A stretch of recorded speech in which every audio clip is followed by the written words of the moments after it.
मु मो स्वामी और पुओ को छाड़ी जीविनी मु मो छुआ को छाड़ी केमिति रहिबी जणे माँ ता पिला ठारू किभଳି अलगा हेबो एभଳି किछि कही कांदी कांदी गड़ी जाउछि माँ कोଳରେ 1.5 वर्षर पुओ को धरी नेहुरा हेउछि 8 मासर गर्भवती।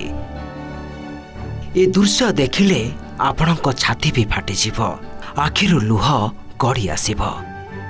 निष्ठुर होइछि देशांतर नियम माँ को पुओ ठारू करि देइछि अलगा स्वामीर साथ भी छड़ाई नेइछि।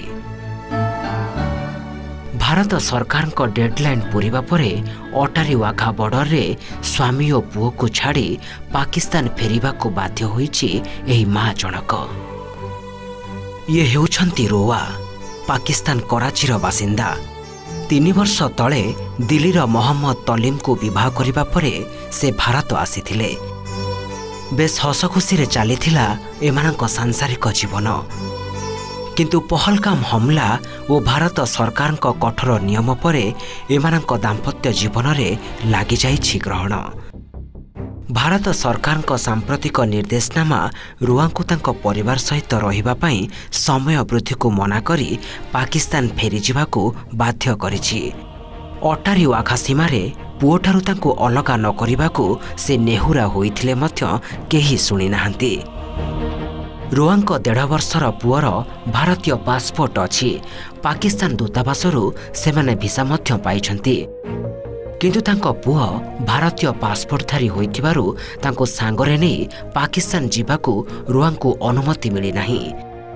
सेपटे एहाकू नै मोहम्मद को परिवार लोके घोर विरोध करिछंती। कोनोसी आईन जणे माँ को तांको छुआ ठारू अलगा करि परिबो नाही। एहा गोटिया आत्मा को 2 खंड कला भली बोली से कहिछंती। मेरा नाम खालिद है, मैं दिल्ली से हूँ। मैं अपने भाभी को छोड़ने आई थी यहाँ पर और जो भतीजा है मेरा भाई का बेटा वो 1 साल का है, इंडियन पासपोर्ट कैरी करता है।